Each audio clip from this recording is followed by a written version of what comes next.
के बारे में बताते हैं, जो हमको पाथ के बारे में बताते हैं, हमको क्या फॉलो करना चाहिए। तो शिक्षा गुरु होते हैं जो शिक्षा देते हैं, दीक्षा गुरु होते हैं जो दीक्षा देते हैं फाइनली।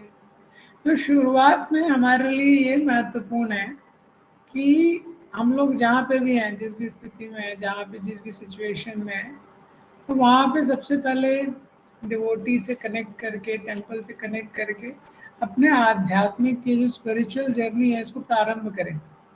और जैसे जैसे हम स्पिरिचुअल जर्नी का अपना प्रैक्टिस करेंगे, तो वैसे वैसे हम आध्यात्मिक जीवन के बारे में हमको ज़्यादा ज़्यादा नॉलेज होती है। और जब हम आध्यात्मिक जीवन को, आध्यात्मिक क्रियाओं को करने के लिए कन्विंस हो जाते हैं कि ये क्रियाएं, ये नियम है, इसका मुझे पालन करना ही है, और आध्यात्मिक ये जो जीवन है इसमें मैं कमिट करना चाहता हूँ, तो कुछ सालों तक आध्यात्मिक जीवन इस तरह से प्रैक्टिस करने के बाद जब वो कमिटमेंट वाली स्टेज आती है, तब तक हमको, जिस भी आध्यात्मिक संस्था से जब हम जुड़ते हैं, तो तब तक हमको ये सारी चीज़ों का क्लैरिटी अपने आप आ जाता है कि मुझे किस स्पिरिचुअल मास्टर से, किस गुरु से दीक्षा लेना चाहिए। ये जैसा कि भगवान हमको इंस्पायर करते हैं हमारे जीवन में। तो ये जो प्रश्न है कि हम, क्योंकि जो गुरु चुनना है ये कोई फैशन नहीं है, तो how to choose a spiritual master, इसका अंडरलाइंग इम्पॉर्टेंट प्रश्न है कि how should we practise spiritual life, that's the point. तो आ, अभी हम आज डिस्कस करेंगे 5th चैप्टर भगवद गीता का। तो इस चैप्टर का नाम है कर्म योगा, एक्शन कृष्ण कॉन्शियसनेस। तो गीता में कुछ अध्याय हैं ये सिमिलर है, जैसे 7वां और 9वां अध्याय काफी कुछ सिमिलर है, ऐसे तीसरा अध्याय उसका नाम भी कर्म योगा है, 5वां अध्याय इसका नाम भी ऑलमोस्ट कर्म योगा, एक्शन कृष्ण कॉन्शियसनेस। जो तीसरे अध्याय में भगवान ने बताया है वही इस अध्याय में और थोड़ा गहराई में जाके भगवान डीपर लेवल पे बताएंगे। ये 3.1 और 5.1 ये क्वेश्चन भी ऑलमोस्ट सिमिलर है। ये तो जब भी शिक्षक और विद्यार्थी का ऐसा संबंध है, तो विद्यार्थी को अगर कुछ समझ नहीं आता है स्टूडेंट को, तो शिक्षक को और डीप लेवल में जाके उसी कॉन्सेप्ट को एक्सप्लेन करना पड़ता है। ये तो ये 5वें अध्याय में इसका एक्रोनिम है स्टेप। तो अर्जुन वही प्रश्न करते हैं कि मुझे कर्म संन्यास लेना चाहिए, और या तो फिर मुझे कर्म करना चाहिए, निष्काम कर्म योगा। इस अध्याय में एक नया कॉन्सेप्ट भगवान ने बताया है 3 डूअर्स का, कि कैसे जीवा एक डूअर है, प्रकृति भी एक डूअर है, और परमात्मा भी एक डूअर। और जब कोई ज्ञान में स्थित हो जाता है निष्काम कर्म योग करने के बाद व्यक्ति, तो वो हर जगह क्या है, सुपर सोल को देखता है जो परमात्मा है। विद्या विनय संपन्ने ब्राह्मणे कवि हस्तिनी शुनि च वासुपाके च पंडिता समदर्शिना। तो तब वो इक्वल विजन को प्राप्त करता है। और इस चैप्टर का जो लास्ट वर्स है 5.29, जिसमें भगवान बताते हैं पीस फॉर्मूला। हम लोग वास्तव में जिस शांति के बारे में सोच रहे हैं, जिस शांति की हमारी अपेक्षा है, वो पीस फॉर्मूला, वो पीस प्राप्त करने का क्या तरीका है। तो 3rd, 4th और 5th चैप्टर का एसेंस है ये जो 5.29 वर्स है। अर्जुन उवाच संन्यासं कर्मणां कृष्ण पुनर्योगं च शंससि यश्रेयं एतयोरेकं तन्मे ब्रूहि सुनिश्चितम्। तो अर्जुन बोलते हैं भगवान से, आप तो संन्यास के लिए भी बोल रहे हो, हाँ, आपने इतना ज़्यादा 4थे अध्याय में ज्ञान को ग्लोरीफाई किया है। तो ज्ञान मतलब जहाँ पे कर्म नहीं है, अर्जुन का अंडरस्टैंडिंग है ज्ञान का जहाँ पे कोई एक्टिविटी नहीं है। और 4थे अध्याय के अंत में फिर भगवान बोलते हैं कि तुम युद्ध करो, पुनर्योगम च शंससि। तो मैं कर्म करूं या संन्यास करूं, यत् श्रेयम एतयोरेकम। आप मुझे एक चीज बता दीजिए कि निष्काम कर्मयोग मेरे लिए बेहतर है या संन्यास बेहतर है। भगवान बताते हैं अर्जुन को कि वास्तव में इन दोनों में कोई अंतर नहीं है। ये तुम निष्काम रूप से कर्म कर रहे हो तो वो संन्यास की तरह है। तो ये दोनों में कोई अंतर नहीं है, और भगवान बोलते हैं दोनों का फाइनल उद्देश्य एक ही है, लेकिन तुम्हारे लिए कर्म करना ज्यादा अच्छा, निष्काम रूप से कर्म करना ज्यादा बेटर है। क्यों बेटर है? क्योंकि ये इजियर है, तुम्हारे लिए ज्यादा आसान है। तो दो चीजें है, एक है संसार को छोड़ना है, दूसरा है भगवान से कनेक्ट करना है। एक है डिटैचमेंट फ्रॉम द मटेरियल और दूसरा है कनेक्शन विद द स्पिरिचुअल। ये तो अभी संन्यास में, कर्म संन्यास में क्या है कि आपको बोला जाता है छोड़ना है, लेकिन छोड़ना जीव का स्वभाव नहीं है। तो इसलिए बोला गया दुखम आपतुम अयोग्यता, इस प्रोसेस में बड़ा दुख है, क्योंकि छोड़ना जीव का स्वभाव नहीं है ये।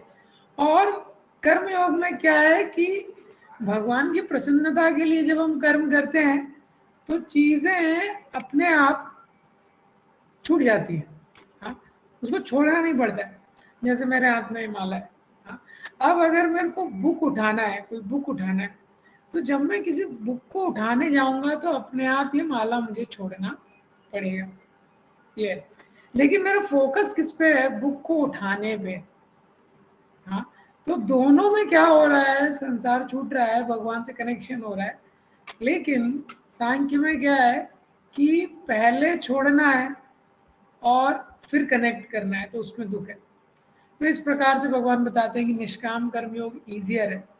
फिर भगवान बताते हैं कि वो जो निष्काम कर्म योग है 7 to 12 में, कैसे जो व्यक्ति निष्काम कर्म योग करता है वो कैसा लगता है, कैसे सोचता है, कैसे हम समझेंगे। तो इसमें भगवान बताते हैं 7 से 12 श्लोकों में कि वो जो व्यक्ति है संसार में किसी भी चीज में लिप्त नहीं होता है। जैसे कमल कीचड़ में रहते हुए भी कीचड़ से अनअटैच्ड रहता है, उसी प्रकार वो व्यक्ति संसार में रहते हुए भी वो देखता है कि मैं शरीर नहीं हूँ, मैं आत्मा हूँ। तो शरीर के द्वारा होने वाली सारी क्रियाओं में वो लिप्त नहीं होता है। योग युक्तो विशुद्धात्मा विजितात्मा जितेंद्रिया सर्वभूतात्म भूतात्मा कुर्वन् अपि न लिप्यते। और इस प्रकार से जब वो संसार में रहता है तो वो एनलाइटन हो जाता है। वो आत्मा के साथ साथ उसको परमात्मा का भी ज्ञान हो जाता है। सर्वकर्माणि मनसा संन्यासास्ते सुखम वशी नव द्वारे पुरे देहि नैव कुर्वन्न कारयन्। तो वो देखता है सारे कर्मों को करते हुए मन में उसके ऐसी भावना, मन से मेंटली डिटैच रहता है। हाँ? तो Arjun is thinking of renouncing activity. Krishna is telling don't renounce the activity, you mentally renounce. Don't renounce the activity physically, you renounce it mentally. तो मन में उसका ऐसा रहता है कि शरीर के द्वारा कार्य हो रहा है। शरीर कैसा है? नव द्वारे पूरे देही, 9 द्वारों वाला एक सिटी है, उससे इसकी तुलना की गई है।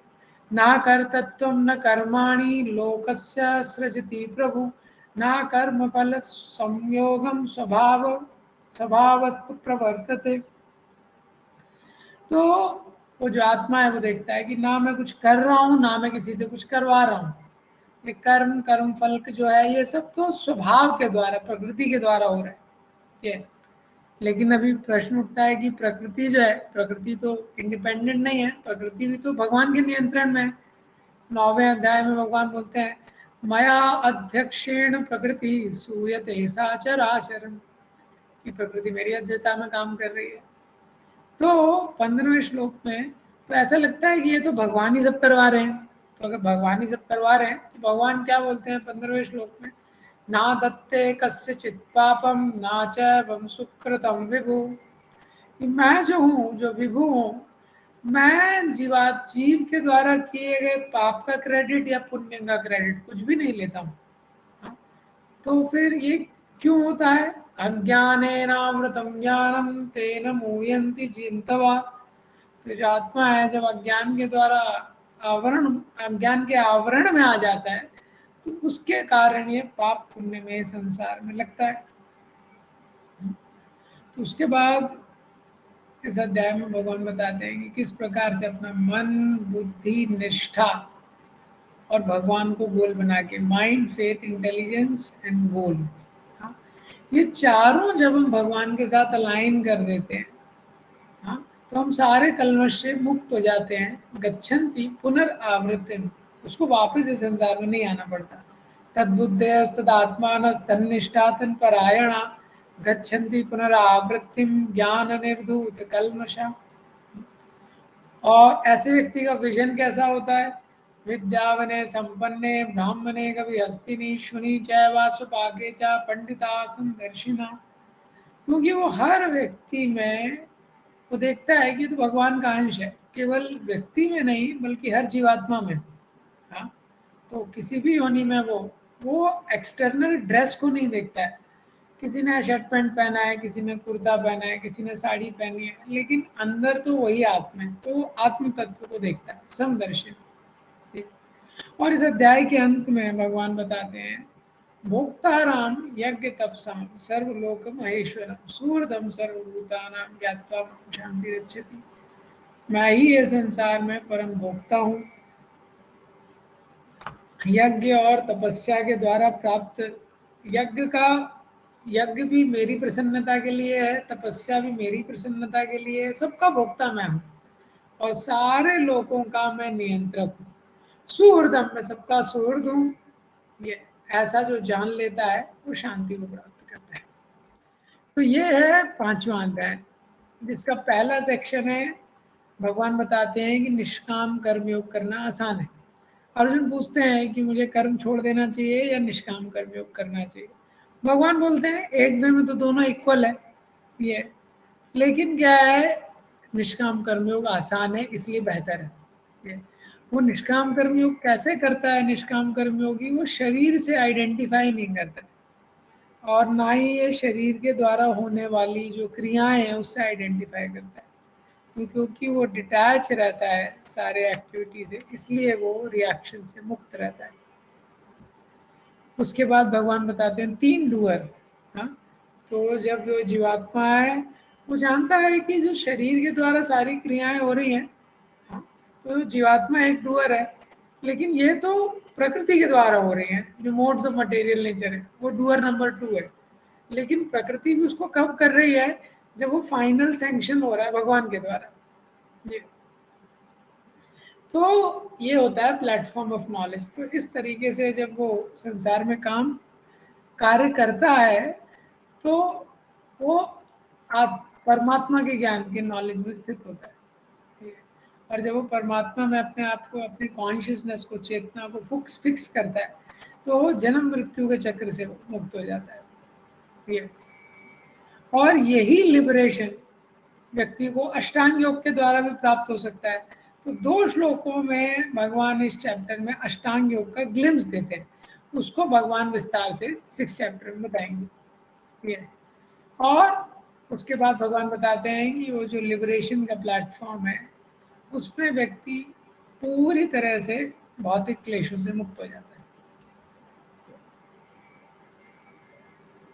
तो ये हमने देखा एसेंस में, ये चैप्टर में हमने देखा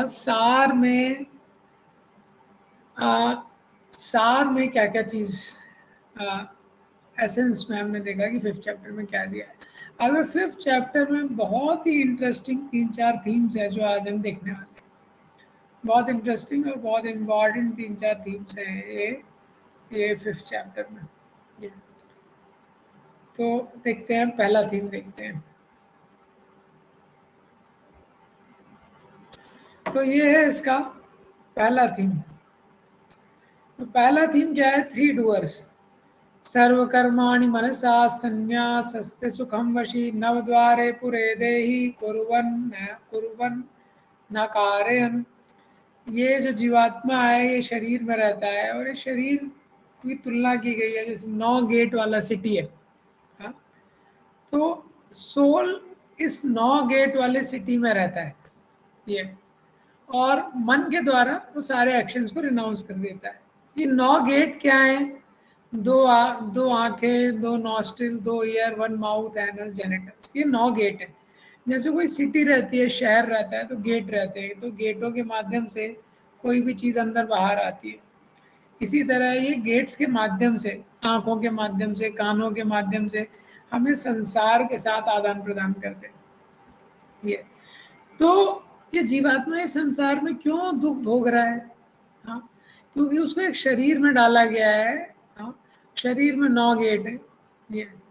अब वो शरीर में वो कंडीशंस हैं, पिछले जन्म के कर्म के अनुसार उसको एक शरीर मिला है ये, और वो शरीर में सुख दुख का वो अनुभव करता है ये। तो जीवात्मा तो शरीर में रहता है और कृष्णा कॉन्शियसनेस के द्वारा इससे बाहर जा सकता है। अब लेकिन जीवात्मा कुछ करता नहीं है एक वे में। क्यों नहीं करता है? क्योंकि जैसे आपने फोटो देखी होगी पहले भी कि ये जो रस्सियां हैं ये 3 गुणों के पता की हैं। जो 3 गुण होते हैं, सतोगुण रजोगुण तमोगुण, ये रजोगुण, ये 3 गुण ये संसार में सब कुछ नियंत्रण करते हैं। तो हमको लगता है कि हम काम कर रहे हैं, लेकिन वास्तव में we are under the control, हम पूरी तरह से ये गुणों के नियंत्रण में हैं। गीता के 18वें चैप्टर में भगवान ने 5 फैक्टर बताए हैं, 5 फैक्टर ऑफ एक्शन।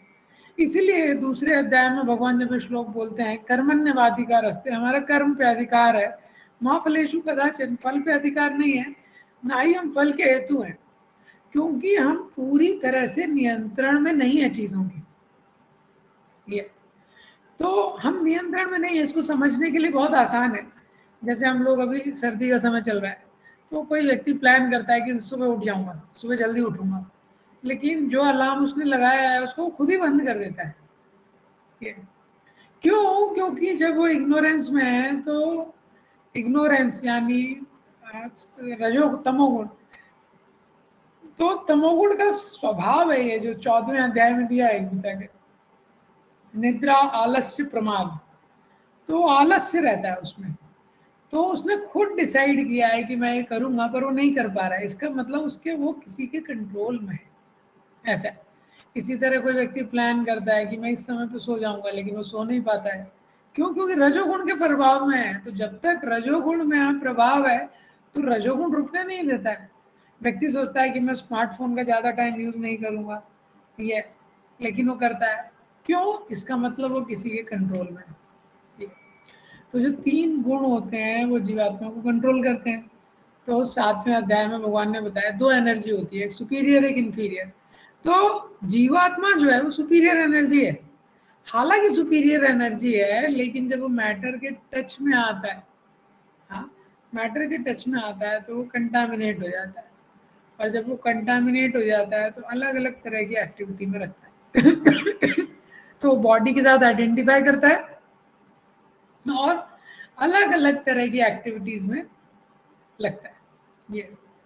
तो लिविंग एंटिटी और मैटर, जो जीवात्मा है, या तो भूमि रापो नलो वायु खम, ये जो प्रकृति के पदार्थ हैं, ये दोनों भगवान की शक्तियां हैं। तो जीवात्मा मास्टर नहीं है। हाँ? तो 15 श्लोक में बोला गया है कि काम कौन करता है। अगर हम काम नहीं करते, हाँ, तो हमारे हाथ में कुछ है नहीं, जीवात्मा के हाथ में, और सब कुछ गुण करने वाले हैं, मोड्स करने वाले हैं 3 गुण। अगर सब कुछ 3 गुण कंट्रोल कर रहे हैं तो फिर गुणों को मिलना चाहिए रिजल्ट। लेकिन फिर जो 3 गुण हैं, 3 मोड्स हैं, तो इंडिपेंडेंट नहीं है। हाँ, इनको तो भगवान कंट्रोल कर रहे हैं या सुपर सोल कंट्रोल कर रहा है। तो इसका मतलब तो क्या है, सुपर सोल ही सब कुछ कर रहा है। तो फिर हमको रिजल्ट क्यों मिलता है? ये जो जीवात्मा है ये सुख दुख क्यों भोग रहा है? तो 15 श्लोक में भगवान बोलते हैं कि ना मैं तो पाप का मैं कारण हूँ, ना पुण्य का मैं कारण हूँ। ये जीवात्मा का जो इग्नोरेंस है, जो जीवात्मा का इग्नोरेंस है, वो कारण है ये। तो 3 डूअर हैं, एक डूअर है जीवात्मा, एक डूअर है मोड्स, और एक डूअर है सुपर सोल। ये तीनों डूअर है, ठीक है। उदाहरण के लिए, जैसे कोई व्यक्ति है, हाँ, तो कोई व्यक्ति अगर जेल में जाता है, कोई जो क्रिमिनल है वो जेल में जाता है, तो जब वो जेल में जा रहा है तो क्यों जा रहा है वो जेल में, इसके पीछे क्या कारण है? तो एक व्यक्ति बोलता है जज ने वो दिया है, जज ने पनिशमेंट दिया है। दूसरा व्यक्ति बोला है पुलिस ने जेल में डाला है। तो वो व्यक्ति जेल में क्यों जा रहा है? उसने कुछ गलत किया है, ये एक फैक्टर है। दूसरा क्या है, जज ने भी जजमेंट दिया है, ये भी एक फैक्टर है। और तीसरा क्या है, पुलिस ने उसको जेल में डाला है, ये भी फैक्टर है। तो ये तीनों फैक्टर हैं जिसके कारण वो जेल में जा रहा है, ऐसा है। ठीक है। तो अगर कोई बोले कि जज के कारण जेल में जा रहा है तो गलत है। क्यों? क्योंकि जज तो हर व्यक्ति को जेल में नहीं डाल रहा है, कुछ व्यक्तियों को जेल से बाहर निकाल रहा है, जेल से रिहा कर रहा है, इसका मतलब जज कारण नहीं है। अगर कोई बोलता है कि पुलिस के कारण जेल में डाल रहा है, लेकिन जो पुलिस है वो तो कुछ लोगों को सुरक्षा प्रदान कर रही है, तो वो इसको जेल में क्यों डाल रही है? ये तो पॉइंट क्या है, there are three doers, there are three doers. So when it comes to who is running the show, वास्तव में इस संसार में कौन शो रन कर रहा है, तो मोड्स आर द डूअर। जो तीन गुण हैं उसमें ही व्यक्ति काम करता है। हमको लगता है हम कर रहे हैं, लेकिन मोड्स कर रहे हैं। जैसे कभी कोई गाड़ी चल रही होती है, हम गाड़ी में कहीं जाते हैं, गाड़ी खराब हो जाती है, फोर व्हीलर, हम कार में जा रहे हैं, खराब हो गई। अब कार खराब हो गई, रुक गई, तो आगे अगर कोई ट्रक जा रहा है, कुछ जा रहा है, तो हम उसमें अपना एंकर लगा लेते हैं। अब वो जो ट्रक की स्पीड है वही हमारी स्पीड हो जाएगी। ट्रक स्लो होगा तो हम स्लो हो जाएंगे, ट्रक तेज होगा तो हम तेज हो जाएंगे। हम इसमें कुछ कर नहीं सकते। ऐसे ही जब होता है, जब व्यक्ति जिस मोड के अंदर में आ जाता है, तो वो मोड के जो कैरेक्टरिस्टिक हैं उसके अकॉर्डिंग वो चलता है। ये तो इस वे में मोड्स डूअर है। अब सुपर सोल भी डूअर है, या परमात्मा भी डूअर है। क्यों? क्योंकि जब तक भगवान सैंक्शन नहीं करते कुछ होता नहीं है। हम सुनते हैं कि भगवान की मर्जी के बिना तो पत्ता भी नहीं हिलता है। तो भगवान जब तक सैंक्शन नहीं करते तब तक कुछ होता नहीं। तो उस वे में भगवान डूअर है। तो हमको रिजल्ट क्यों मिलता है? हाँ, ये जो कर्मों के लिए सुख दुख हमको क्यों भोगना पड़ता है? क्योंकि जो जीवा है, जीवात्मा है, वो सारे प्रोसेस को इनिशिएट करता है इच्छा के द्वारा। तो जो इच्छा है वो जीवात्मा करता है। डिजायर क्या? जीवात्मा के हाथ में। जैसे वो क्रिमिनल है, उसने क्या है, रॉन्ग चीज किया है, रॉन्ग एक्टिविटी किया है, उसके लिए वो पनिश हो रहा है। तो जो पुलिस है वो एग्जीक्यूट कर रही है। तो जो पुलिस है वो मोड्स का काम कर रही है, एग्जीक्यूट कर रही है। जो जज है वो क्या है, सुपर सोल का काम कर रहा है। ये लेकिन काम किसने किया है? वो जीवात्मा ने किया है, उस क्रिमिनल ने गलत काम किया है। तो हम क्या करते हैं? डिजायर करते हैं। हम डिजायर करते हैं, और फिर जो मोड्स होते हैं वो डिजायर को फैसिलिटेट करते हैं, जो सुपर सोल सैंक्शन करता है। ठीक है। तो क्योंकि जीवा ये प्रोसेस इनिशिएट करता है डिजायर करके, हाँ, डिजायर करके, इसीलिए हमको फल मिलता है।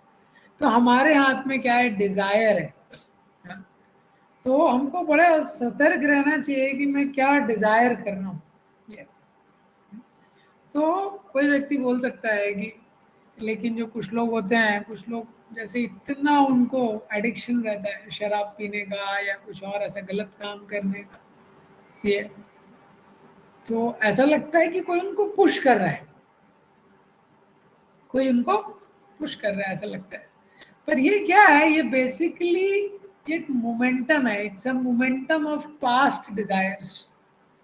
जो पिछले जन्मों में उसने जो डिजायर किया है, जिस प्रकार का कर्म किया है, उस प्रकार से उसका एक स्वभाव बन गया। ये और जो भी कर्म उसने किया है उसके मेंटल इंप्रेशन उसके माइंड में स्टोर है। ये तो जैसे कोई शराब पीता है, तो शराब पीने से एक तो शराब वो पी रहा है, बॉडी को जो तो डैमेज होगा वो तो हो गई, उसके साथ साथ एक संस्कार क्रिएट होगा, मेंटल इंप्रेशन, जो नेक्स्ट टाइम उसको शराब पीने के लिए पुश करेगा। ऐसा। तो कोई भी हम काम करते हैं, गलत काम करते हैं, कुछ भी करते हैं, तो उससे एक इम्प्रेशन क्रिएट होता है। ये जैसे कोई व्यक्ति कुछ देख रहा है, जैसे आपने देखा होगा घर में लोग टीवी सीरियल या कुछ देखने लगते हैं, तो फिर वो माइंड में फिट हो जाता है, तो हर दिन वो फिर आके वो सीरियल देखते हैं। वो सीरियल में कुछ नया या स्पेशल नहीं है, लेकिन वो इम्प्रेशन क्रिएट हो जाता है, तो वो उतना ज़्यादा प्रपोज करता है। तो हम लोग किस चीज में डूअर हैं कि जीवात्मा के पास एक कैपेसिटी है, कैपेसिटी टू डिजायर। ये लेकिन सारी डिजायर हमारी फुलफिल नहीं हो सकती। ही डज नॉट, हमारे में कैपेसिटी नहीं है उसको फुलफिल करने के लिए। तो उसके लिए भगवान का ये अरेंजमेंट है कि सुपर सोल उसको सैंक्शन करता है, और जो मोड्स है उसके द्वारा वो एग्जीक्यूट होता है। वो फैसिलिटेट करते हैं ये। पर क्योंकि हम इच्छा करते हैं, उस इच्छा के कारण में संसार में सुख दुख हमको भोगना पड़ता है।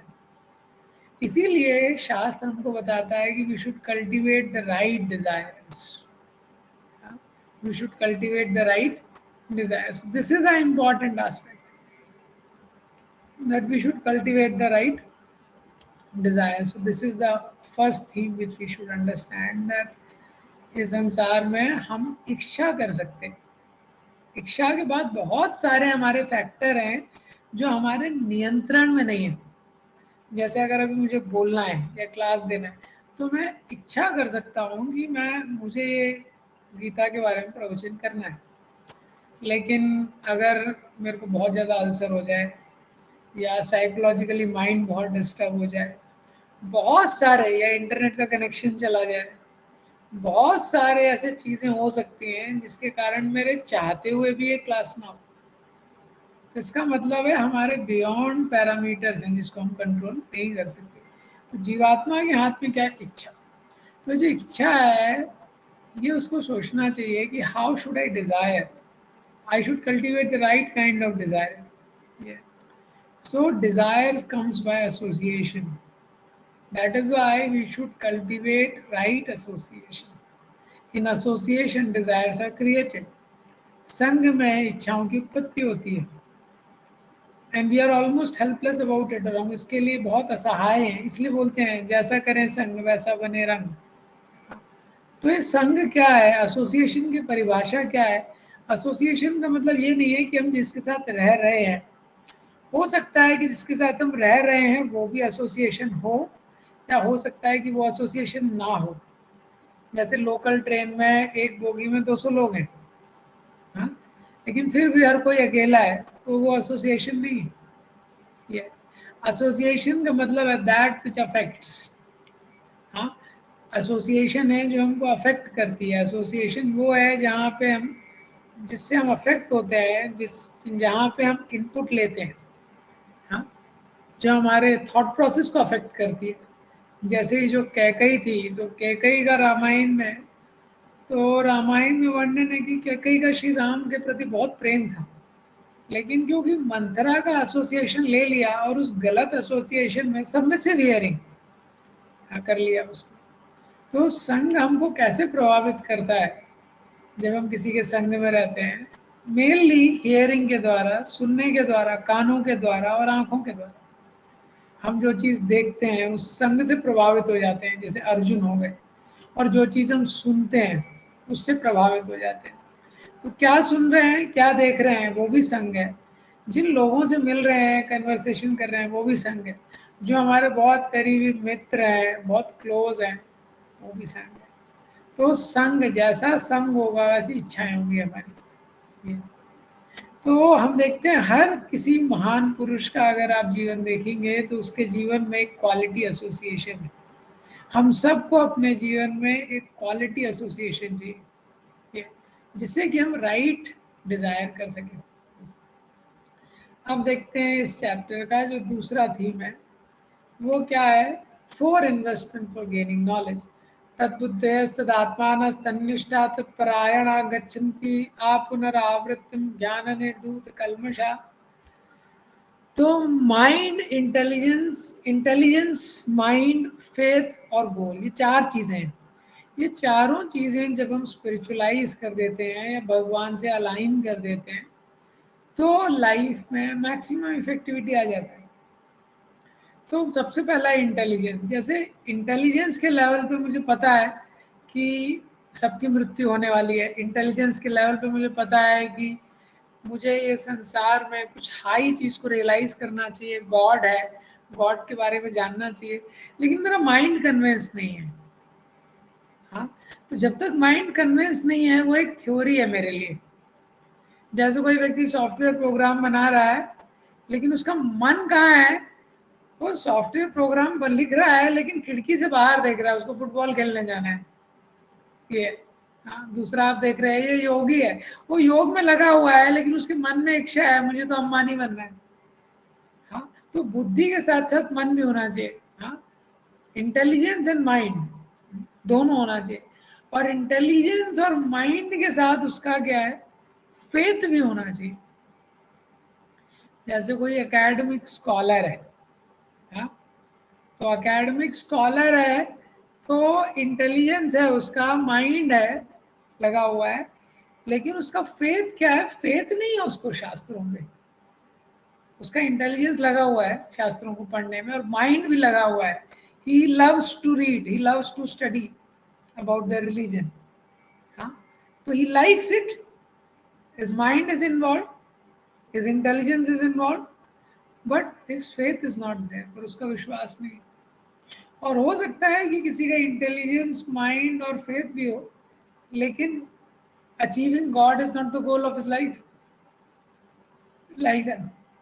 जैसे पुरुरवा महाराज का उदाहरण आता है कि he was doing तपस्या of Vishnu but for Urvashi, for achieving Urvashi. जैसे दुर्योधन है, दुर्योधन और अर्जुन दोनों भगवान के पास गए युद्ध के पहले। दुर्योधन को पता है कि भगवान क्या है, समोहम सर्वभूतेषु न मे द्वेषोऽस्ति न प्रिया, कि भगवान सम है, किसी से द्वेष नहीं करते हैं। लेकिन दुर्योधन को ये सब पता होते हुए भी भगवान, भगवान से कुछ लेना देना नहीं है, भगवान उसका उद्देश्य नहीं है। ये कंस को भी पता है भगवान है, कृष्ण भगवान है, लेकिन उसका उद्देश्य नहीं है। तो माइंड, इंटेलिजेंस, फेथ और गोल, ये चारों चीजें होनी चाहिए। हाँ, कि जब व्यक्ति इंटेलिजेंस लगाता है शास्त्रों को पढ़ने में और मन के द्वारा, मन में डिजायर्स हैं, तो सबसे पहला स्टेप जनरली रहता है डिजायर्स का। व्यक्ति को देखना चाहिए कि किस तरह की डिजायर्स, कैसे मैं स्पिरिचुअल डिजायर्स को कल्टीवेट करूं। तो उसका सबसे इजी तरीका है, उसको देखना चाहिए कि क्या चीज़ में, किस चीज़ में मुझे इंटरेस्ट है। कुछ लोगों को कीर्तन अच्छा लगता है, कुछ लोगों को आध्यात्मिक प्रवचन अच्छा लगता है, कुछ लोगों को आध्यात्मिक ग्रंथ को पढ़ना अच्छा लगता है। ठीक है, तो जहाँ भी मेरा एक नेचुरल इंटरेस्ट है उसको हमको स्पिरिचुअल लाइफ में डाउटेल करना चाहिए, जिससे कि स्पिरिचुअल डिजायर किंडल हो। दूसरा है, तो डिजायर जल्दी आती है, जल्दी जाती भी है। इंटेलिजेंस को कन्विंस होने में थोड़ा टाइम लगता है। तो जब हम शास्त्रों को थोड़ा पढ़ते हैं, कुछ समय तक पढ़ते हैं, रिफ्लेक्ट करते हैं, कंटेम्पलेट करते हैं, मनन करते हैं, चिंतन करते हैं, तो इंटेलिजेंस कन्विंस होता है। उसके बाद विश्वास आने में और थोड़ा समय लगता है। तो जब हम उसको खुद अपने जीवन में पालन करते हैं और दूसरों का जीवन चरित्र का अध्ययन करते हैं जो आध्यात्मिक शिक्षाओं को अपने जीवन में पालन कर रहे हैं, तो हमको विश्वास आता है, विश्वास बढ़ता है। तो विश्वास को बहुत प्रिजर्व करके रखना चाहिए। जैसे कैकई का जो विश्वास था भगवान में, वो मंत्रा के द्वारा अफेक्ट हो गया। तो कोई भी जो गलत संग है वो हमारे विश्वास को अफेक्ट कर देता है। तो faith is the currency with which we get entry into the spiritual realm. तो फेथ करेंसी है। जैसे आप यूएस में जाएंगे तो रुपए नहीं चलेंगे, वहां पे डॉलर लेके जाना पड़ेगा। इसी तरह से आध्यात्मिक जगत के लिए, आध्यात्मिक विश्व में एंट्री करने के लिए फेथ की करेंसी है। तो हमारा जो फेथ है उसको ग्रो करना चाहिए और बहुत प्रिजर्व करके रखना चाहिए। और Krishna should be the goal. भगवान क्या है हमारे लाइफ के गोल होने चाहिए। तो ये दूसरा थीम है। इस थीम के बाद भगवान बताते हैं, यही संस्पर्श जाब होगा दुख योने वेवते आदि अंतवंत कौन्तेया नते शुरमते बुधा। यही संस्पर्श जाब होगा। इंद्रिया और इंद्रियों के विषयों से जो कांटेक्ट होता है उससे उत्पन्न, जा मीन्स उससे जन्म लेने वाला जो भोग है, दुख योनया एवते, वो दुख की योनि है। दुख की योनि है मतलब क्या है कि कुछ समय बाद उससे दुख की उत्पत्ति होगी। जैसे कोई स्त्री गर्भवती रहती है तो कुछ समय बाद शिशु की उत्पत्ति होगी। अभी नहीं पता चल रहा है लेकिन कुछ समय बाद शिशु की उत्पत्ति होगी। इसी तरह इंद्रिय और इंद्रिय विषयों का जब संयोग होता है तो कुछ समय बाद दुख की उत्पत्ति होगी। आदि अंतवंत कौन्तेया। और ये जो सेंसेस से मिलने वाला प्लेजर है बहुत थोड़ा प्लेजर है और ये तुरंत खत्म होने वाला है। ये जो प्लेजर है ये तुरंत खत्म होने वाला है। आदि अंतवंत, आदि होते ही, शुरुआत होते ही इसका अंत हो जाता है। इसीलिए जो बुद्धिमान लोग हैं वो उसमें रमण नहीं करते हैं। तो आप लोग ये जो पिक्चर देख रहे हैं, तो ये जो भौतिक संसार में जो आनंद है उसकी तुलना, ये जो पिक्चर है ये भागवतम के एक श्लोक पे है। तो उसमें बताया गया है कि भौतिक जगत में जीवात्मा की क्या स्थिति है। जैसे कोई व्यक्ति है, वो जंगल में है और अचानक से वो देखता है कि शेर आ गया। अब शेर उसके पीछे भाग रहा है, वो आगे भाग रहा है, शेर उसके पीछे भाग रहा है, वो आगे भाग रहा है, और एकदम अपनी पूरी एनर्जी के साथ भाग रहा है वो, क्योंकि पीछे शेर भाग रहा है, शेर को भूख लगी है। और इतने में वो एक अंधे कुएं में गिर जाता है। हाँ, एक अंधा कुआं है, कुछ झाड़ियों से जो कवर रहता है उसमें गिर जाता है। तो उसमें गिर जाता है, लेकिन जब नीचे जा रहा होता है सडनली उसका हाथ, एक पेड़, उस कुएं से एक पेड़ निकला हुआ है, पेड़ की एक शाखा निकली हुई है कुएं के अंदर, उस शाखा को पकड़ लेता है। तो जब वो शाखा को पकड़ लेता है, वो शाखा पे लटक जाता है। अब ऊपर से शेर देख रहा है, आप देख रहे हैं पिक्चर में, ऊपर से शेर देख रहा है। तो शेर देख रहा है कब तक लटकेगा, कभी ना कभी तो ऊपर आएगा, आज का यही ब्रेकफास्ट है मेरा, ये। और नीचे से उसी कुएं में एक कोबरा है, वो भी बहुत समय से इंतजार कर रहा था। हाँ, कब भगवान की कृपा होगी, कब लंच आएगा। तो वो देखता है कि चलो बहुत दिनों बाद ये व्यक्ति आ गया है, अब मुझे इसको भोजन करना है। और जिस पेड़ में वो लटका हुआ है, उस पेड़ में क्या है, दो चूहे हैं, वो उसको काट रहे, एक सफेद चूहा है, एक काला चूहा है। वो उसको क्या है, दोनों साइड से काट रहे हैं।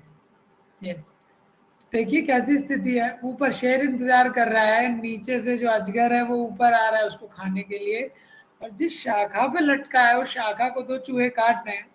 लेकिन क्या है, उस शाखा के ऊपर एक मधुमक्खी का छत्ता है, हनी कॉम्ब है, और उस मधुमक्खी के छत्ते से निरंतर एक एक बूंद, एक एक बूंद क्या है, उससे हनी, शहद गिर रहा है।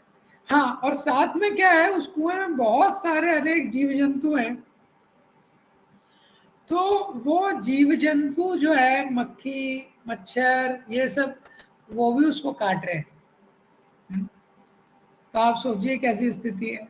हाँ, तो ऊपर शेर इंतजार कर रहा है, नीचे से कोबरा आ रहा है, और दो चूहे उस शाखा को काट रहे हैं, अनेक जीव जंतु, मक्खी मच्छर उसको काट रहे हैं।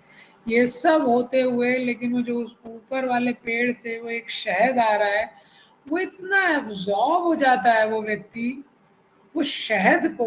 कभी शहद की बूंद यहाँ गिरती है तो यहाँ वो चाटता है, कभी यहाँ गिरती है तो यहाँ चाटता है। ये, अब वो अपना पूरा ध्यान केंद्रित कर देता है कि किस प्रकार से ये जो शहद की बूंद गिरेगी और किस प्रकार से मैं उसका आस्वादन करूं। ये, तो भौतिक संसार में ये सुख है। तो आप देखिए इतने कष्टों के बीच में, हाँ, तो ये जो शेर है, शेर की तुलना की गई है बुढ़ापे से। सबके पीछे बुढ़ापा भाग रहा है। हाँ, ये जो दो चूहे हैं सफेद और काले, ये रात और दिन के समान है। आयुर्हर्ति वया पुंसम मुद्दिन्नस्तो चयन्नसो। Sun is rising, sun is setting, and the life is subtracting the life span of a living entity. और ये जो कोबरा है, ये काल सर्प है, ये काल सर्प है। तो ये हमारे, जब जब व्यक्ति का जन्म होता है, जन्म से ही मृत्यु शुरू हो जाती है, और जिसको हम मृत्यु बोलते हैं वो फाइनल स्ट्रोक है। हाँ, तो अगर सपोज कोई 100 साल जीवित रहने वाला है, तो अगर 50 साल हो गए हैं, तो 50 वर्ष वो ऑलरेडी मर चुका है। तो ये जो कोबरा है, वो ऑलरेडी उसकी कमर तक आ चुका है। ये, और जो फाइनल मृत्यु है, जब कोबरा, ये जो अजगर है, पूरा हमको अंदर ले लेता है। तो जो सेंस ग्रेटिफिकेशन का सुख है, इसमें बताया गया है कि कोई सुख नहीं है, शुगर कोटेड पॉइजन है।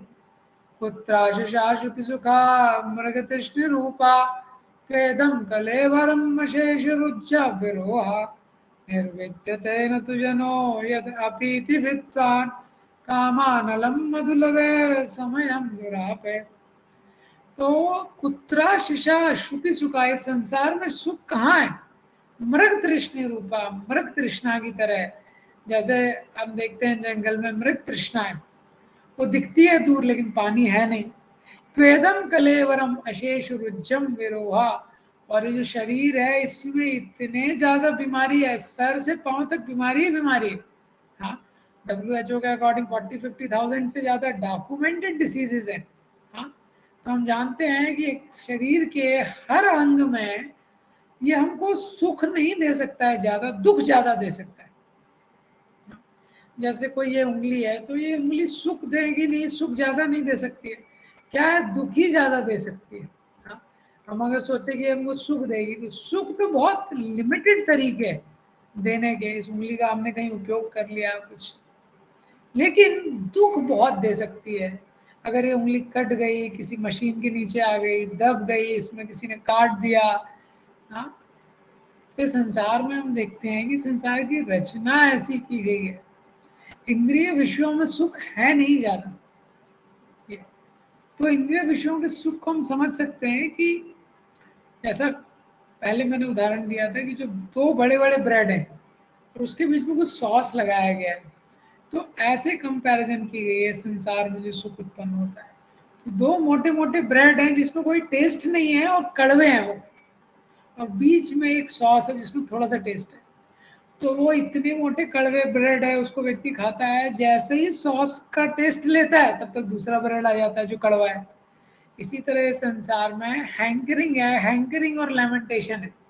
कोई भी इंद्रियों के द्वारा हम कोई भी सुख चाहते हैं तो पहले हैंकरिंग का दुख है, कब मिलेगा कब मिलेगा कब मिलेगा ये, और फिर जैसे ही प्राप्त होता है तो खत्म हो जाता है ये, तो फिर लेमेंटेशन, चला गया चला गया चला गया ये। तो माइंड इमेजिन ज्यादा करता है। माइंड वो चेक इशू करता है जो बॉडी एनकैश नहीं कर सकती। तो माइंड बहुत इमेजिन करता रहता है। जैसे किसी को पता चल गया आज शाम को पार्टी में जाना है, आज शाम को बड़ा फीस्ट है, बड़ा दावत में हमको जाना है, तो दिन भर माइंड इमेजिन करते रहेगा। हाँ, शाम को जाएंगे, ऐसा करेंगे वैसा करेंगे, ये खाएंगे वो खाएंगे। लेकिन जब व्यक्ति वास्तव में खाने जाता है तो देखता है शरीर का क्षमता कितना लिमिटेड है। Mind issues check which bodies cannot encash, क्योंकि माइंड की जो कैपेसिटी है डिजायर करने की वो अनलिमिटेड है। Mind can Dzire unlimitedly, but जब बॉडी की जो कैपेसिटी है एंजॉय करने की, इनएस्केपेबली लिमिटेड, वो बहुत ही ज्यादा सीमित है, बहुत ही ज्यादा सीमित है ये। दूसरा हम देखते हैं कि ये संसार में अगर कोई भी जो इंद्रिय सुख है, हाँ, तो उसमें तीन चीजें हो सकती हैं। पहला तो हम देख सकते हैं, जैसे आंखों के द्वारा इतनी सारी चीजों को देख सकते हैं, इतने सारे दृश्यों को देख सकते हैं, लेकिन वो अनअटेनेबल है, लेकिन उसको प्राप्त नहीं कर सकते, ऐसा है। तो दूसरी स्थिति है कि हो सकता है उसमें से कुछ हम प्राप्त कर लें, कुछ चीजें अटेनेबल हैं जिनको हम प्राप्त कर लेते हैं, लेकिन जब अटेनेबल रहती हैं तो पैलेटेबल नहीं रहती। जैसे कोई व्यक्ति गुलाब जामुन खाना चाहता है, लेकिन क्या उसके पास पैसे नहीं है, तो अनअटेनेबल है वो गुलाब जामुन, उसके लिए प्राप्त नहीं कर सकता है। किसी के पास पैसे हैं, वो देखता है गुलाब जामुन, उसकी इच्छा होती है खाने की, पैसे भी हैं, तो अटेनेबल है। लेकिन जब वो गुलाब जामुन खाता है तो देखता है अरे इसको अच्छे से पकाया नहीं, उसमें टेस्ट वैसा आया नहीं, जैसी इच्छा थी वैसा नहीं है ये, तो पैलेटेबल नहीं है। तो पहला है नॉन अनअटेनेबल, दूसरा है अनपैलेटेबल। जो अटेनेबल है वो अनपैलेटेबल है। तो जो अपेक्षा थी कि ऐसा सुख मिलेगा, उतना सुख कभी नहीं मिलता है ये। तीसरा क्या है, हो सकता है पैलेटेबल भी हो, अटेनेबल भी हो गया, पैलेटेबल भी हो गया, लेकिन रिटेनेबल नहीं है। हाँ, रिटेनेबल नहीं है। तो उसने गुलाब जामुन अभी आनंद लेना प्रारंभ किया था कि गले के नीचे चला गया, टेस्ट खत्म ये। ऐसे ही सारे सुखों के बारे में हम सोच सकते हैं। कोई भी जो सुख है, कोई भी जो सुख है, वो मन सोचता है कि बहुत मिलेगा बहुत मिलेगा, लेकिन वास्तव में जब उसमें व्यक्ति इंडल्ज होता है तो उसमें कुछ सुख का एंजॉयमेंट है नहीं उसमें। वो शुरू आद्य अंतवंत कौनते हैं, शुरू होते ही खत्म हो जाता है, ऐसा है। इंद्रियों से मिलने वाला सारा, और व्यक्ति का क्या हो जाता है, वो डिससेटिस्फाइड। जो सुख मिलने के बाद इंद्रियों का जो सुख है उससे संतुष्टि नहीं होती है। हम क्यों रुकते हैं, हम एग्जॉस्ट हो जाते हैं। We does not become satisfied but we become exhausted. The capacity of the body to enjoy become exhausted. हम किसी भी शारीरिक सुख के बारे में देख सकते हैं, एक लिमिट से ज्यादा व्यक्ति सो नहीं सकता, एग्जॉस्ट हो जाता है। आंखों से कुछ देख रहा है, लेकिन एक लिमिट के बाद आंखें एग्जॉस्ट हो जाती हैं, संतुष्ट नहीं होती हैं ये। कोई व्यक्ति खा रहा है, उसको गुलाब जामुन फेवरेट है, उसका रसमलाई फेवरेट है, आपने एक गुलाब जामुन दिया वो खा लेता है, 2 दिया खा लेता है, फिर 3 दिया, फिर चौथा दिया तो बोलते हैं नहीं नहीं अभी नहीं खा पाऊँ, और आप 5वां गुलाब जामुन देते हो तो वो टॉर्चर हो जाता है। तो जो एक समय में प्लेजर था वो टॉर्चर हो गया, ऐसा है। तो वही भगवान बोल रहे हैं ये श्लोक में, जो लगता है कि प्लेजर देगा वो एंड में मिजरी देगा। हाँ, वो एंड में मिजरी देगा। और हम देखते हैं कि शरीर, सारे शारीरिक सुख इसी प्रकार से, सारे इंद्रियों के मिलने वाले जो सुख हैं उसको हम इस एनालिसिस में डालेंगे तो वो इसी प्रकार से है। सारे सुख इसी प्रकार से, कि जो शारीरिक सुख है उससे व्यक्ति को इस प्रकार से कष्ट होता है, जो इंद्रियों के द्वारा मिलने वाला सुख है। इसीलिए जो बुद्धिमान लोग हैं उसमें दंगते नहीं है। हाँ?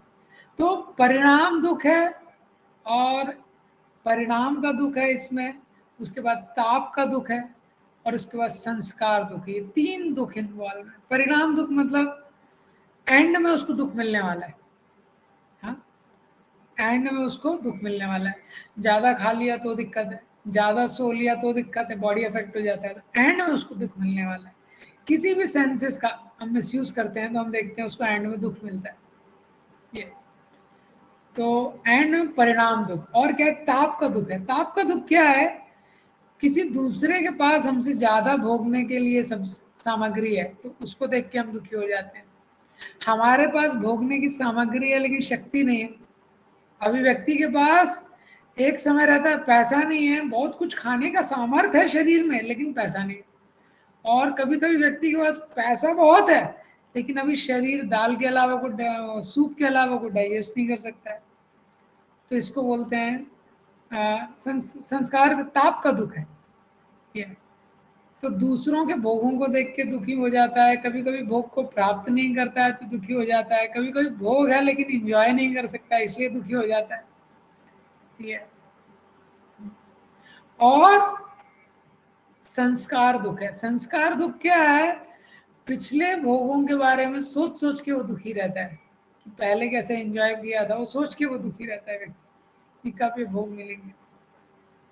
इसलिए बताया गया है जो इंद्रियों का सुख है एक ऐसा है, बहुत तुच्छ है, इसलिए हमको ये कभी संतुष्ट नहीं कर पाता है।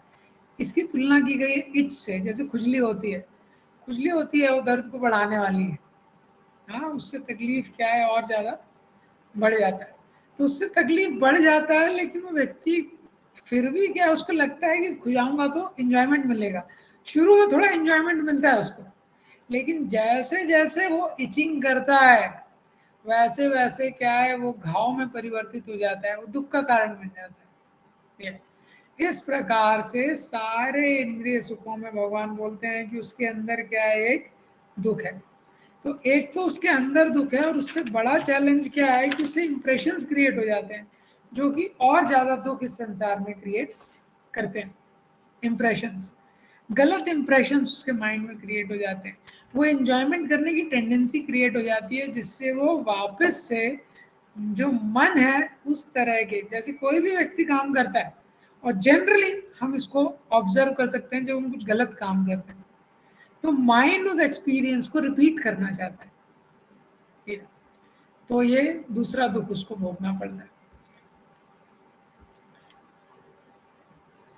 और इसका लास्ट थीम भगवान बताते हैं इस चैप्टर का, भोक्ताराम यज्ञ तपसाम सर्वलोकम महेश्वरम सूर्यम सर्वभूतानाम ज्ञात्वा माम शांति रिच्छति। कि जो भगवान है वो भोक्ता है, बेसिकली भगवान सुप्रीम कंट्रोलर है, सुप्रीम एंजॉयर है, हाँ, और सुप्रीम प्रोप्रीटर है। ये जब कोई व्यक्ति जान लेता है तो वास्तव में शांति को प्राप्त कर सकता है। सुप्रीम इंजॉयर का मतलब क्या है? हम लोग भी इंजॉयर हैं, हम लोग डिपेंडेंट इंजॉयर हैं। जैसे एक होटल का मालिक होता है और होटल में वर्कर होते हैं, तो जो वर्कर होते हैं वो डिपेंडेंट इंजॉयर होते हैं, जो मालिक होता है इंडिपेंडेंट इंजॉयर होता है, ऐसा होता है। इसी तरह भगवान क्या है, सुप्रीम इंजॉयर है। तो लेकिन हम भी संसार में एंजॉय करना चाहते हैं, तो हमारा एंजॉयमेंट किसमें है? जब हम भगवान को एंजॉयमेंट देते हैं तो उसमें हमारा एंजॉयमेंट है। उदाहरण दिया गया है कि जब आप पेड़ की जड़ में पानी डालते हैं तो पेड़ के सारे अंगों में अपने आप नरिशमेंट पहुंच जाता है। इसी तरह जब हम भगवान की सेवा में लगते हैं तो अपने आप हम संतुष्ट हो जाते हैं। और ये कैसे है, आप इसको खुद अपने जीवन में एक्सपेरिमेंट करके अनुभव कर सकते हैं।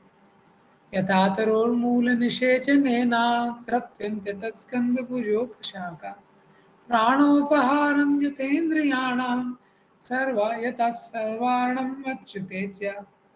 हाँ, तो इस श्लोक भागवतम में दिया गया है कि जिस प्रकार से पेड़ की जड़ में पानी डालने से सारा पेड़ संतुष्ट हो जाता है, इसी तरह से भगवान सुप्रीम प्रोप्रीटर है।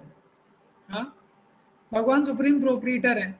हम लोग अपने घर में, कंपनी में कहीं भी नाम लिख देते हैं, हाँ, कि ये घर मेरा है 100 बाय 100, इतने बाय इतने, इस कॉलोनी में, इस सिटी में, इस स्टेट में, ये।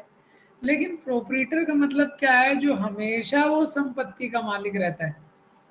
लेकिन हम लोग हमेशा उस संपत्ति के मालिक नहीं रहते, क्योंकि वो कुछ समय बाद हम लोग ये संसार छोड़ के चले जाते हैं, लेकिन संपत्ति तो यहीं रह जाती है। ये दूसरा व्यक्ति आता है, वो भी चला जाता है, संपत्ति यहीं रह जाती है। हाँ? तो बड़े बड़े लोग इस संसार में हुए, अलेक्जेंडर जैसे, सिकंदर जैसे, कितने लोग आए और कितने गए। हाँ, लेकिन सृष्टि वहीं की वहीं है। हाँ, तो भूमि देवी बोलती हैं भागवतम में, कितने लोगों ने बोला कि मैं उनकी हूँ, मैं उनकी हूँ, हाँ, लेकिन कितने लोग आए और चले गए। तो भगवान क्या है, सुप्रीम प्रोपरीटर है। और इसी तरह से भगवान जो है,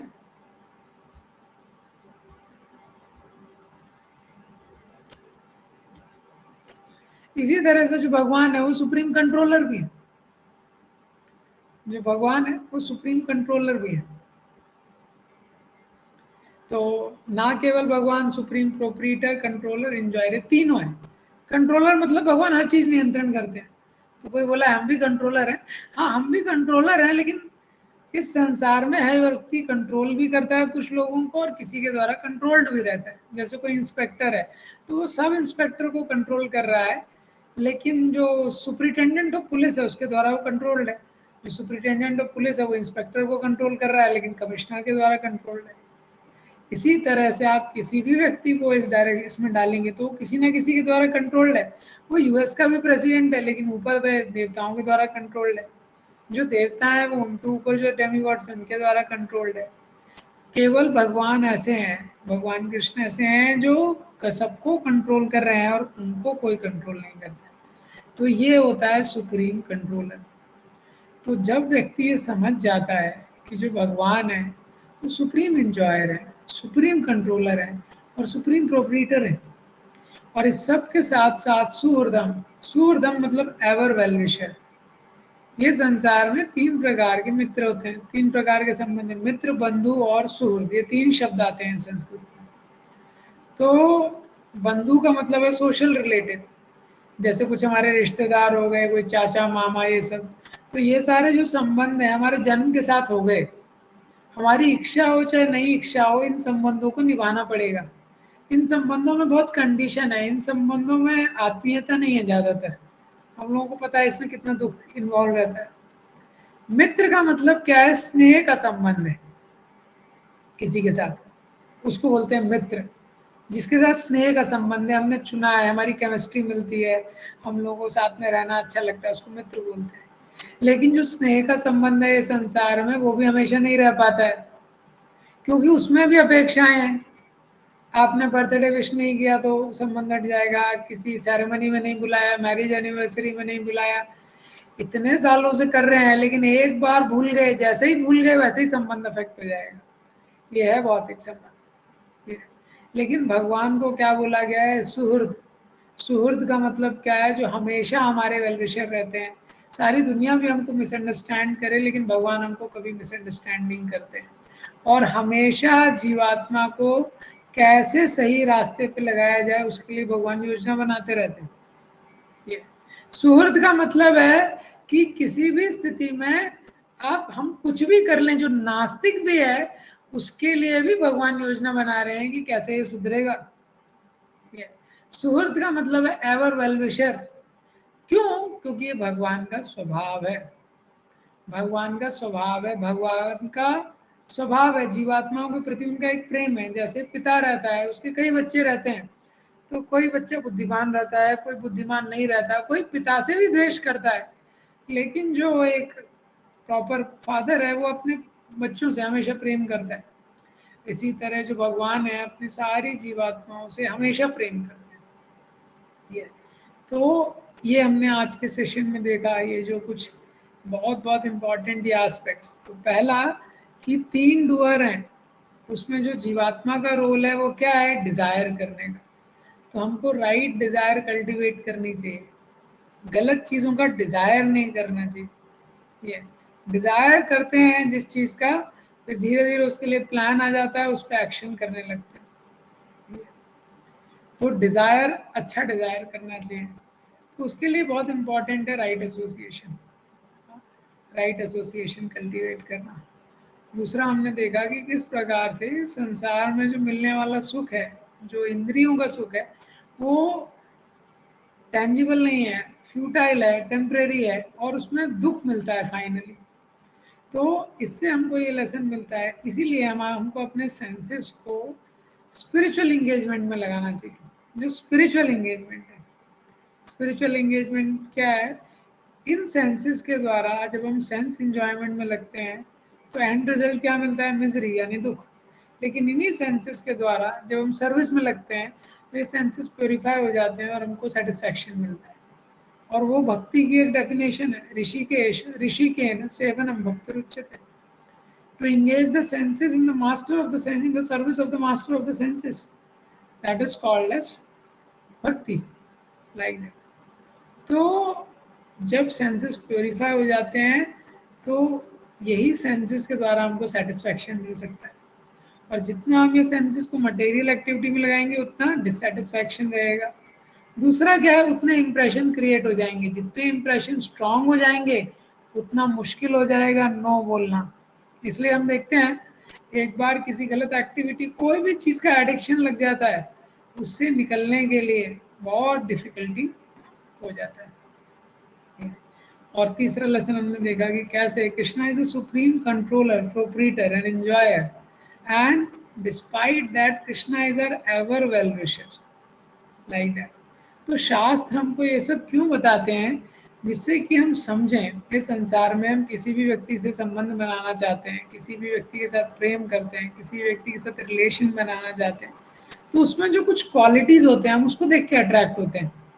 तो हम किसी की वेल्थ से अट्रैक्ट हो जाते हैं, कोई बहुत ज़्यादा रिच है, किसी की इंटेलिजेंस से अट्रैक्ट हो जाते हैं, किसी के कैरेक्टर से अट्रैक्ट हो जाते हैं, ये तो किसी की फिजिकल लुक से अट्रैक्ट हो जाते हैं। लेकिन ये अट्रैक्शन जो एक्सटर्नल्स का अट्रैक्शन है, इनिशियल अट्रैक्शन रहता है, लेकिन रिलेशन को सस्टेन करने के लिए फिर क्या है, डीप अट्रैक्शन चाहिए, उसके कैरेक्टर का अट्रैक्शन, और बेसिकली उसका हार्ट कैसा है, उसका नेचर कैसा है। हाँ, तो चाहे एक्सटर्नल हो चाहे इंटरनल हो, हाँ, Krishna is the ultimate, Krishna is the supreme. External में भी Krishna is the wealthiest, Krishna is more wealthy than Bill Gates, Krishna is more powerful than the wrestlers of WWF. So Krishna is ultimate in externals and Krishna is supreme in internal also. And he is having the most loving heart. तो ये सब होते हुए भी अगर जो living entity है भगवान के साथ रिलेशन स्टैब्लिश करने के लिए प्रयास नहीं करता है, तो उसको बोलते हैं most unfortunate condition of a living entity. तो इस चैप्टर के 26, 27, 28 दो श्लोकों में भगवान ने अष्टांग योग के बारे में बताया है। तो आज समय नहीं था इसलिए हम लोग उसको डिस्कस नहीं कर पाए, लेकिन वो अष्टांग योग भगवान 6th चैप्टर में डिटेल से बताएंगे। और 6th चैप्टर में भगवान बताएंगे माइंड के बारे में। जो पहले दिन बहुत सारे लोगों ने क्वेश्चन पूछा था कि माइंड कैसे फंक्शन करता है। तो अभी आप लोगों का कुछ प्रश्न है, आप लोग पूछ सकते हैं अगर आप लोगों को कुछ क्वेरी है, या कल का कुछ अनआंसर्ड क्वेश्चन अगर रह गया है आपका।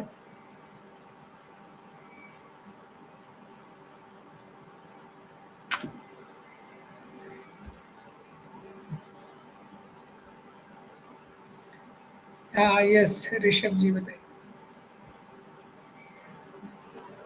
हरे कृष्णा।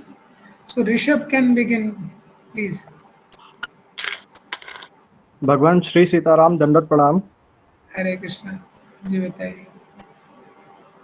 जैसा कि आपने अभी बताया कि जो हमारा मस्तिष्क है, जैसे कि आपने भी बोला था कि हम जैसे कोई चलचित्र देखते हैं या मदिरा पान करते हैं या कुछ और, तो हमारा हम्म, मस्तिष्क हमेशा बुरे कर्मों की तरफ या बुरी प्रतिक्रियाओं की तरफ हमेशा क्यों भागता है?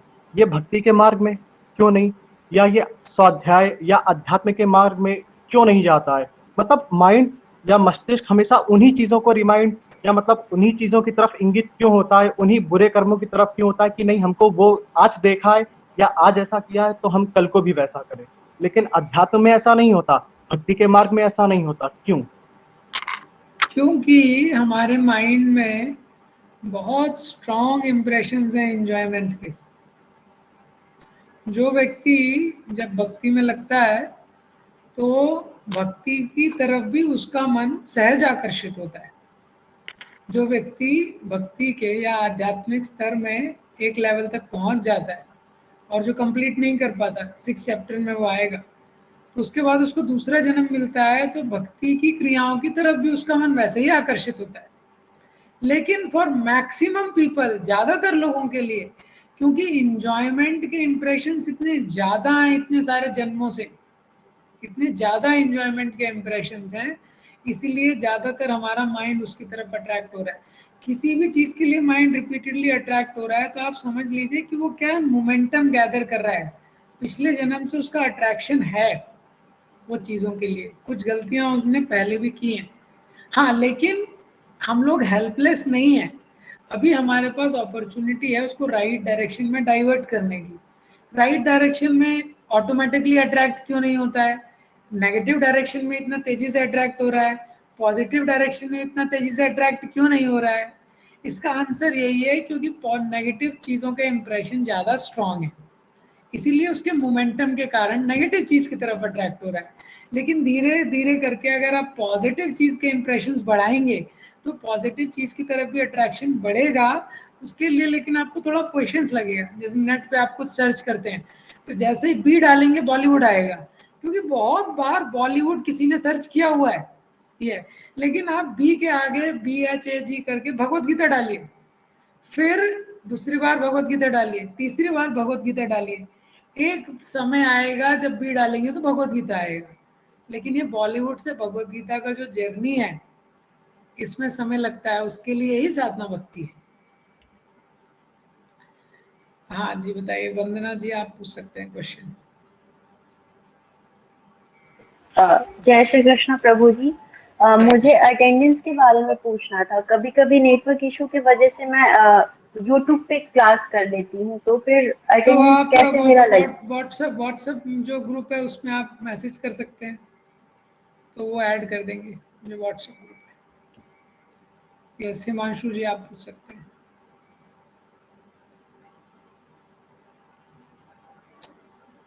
हाँ, हिमांशु मिश्रा जी आप पूछ सकते हैं क्वेश्चन।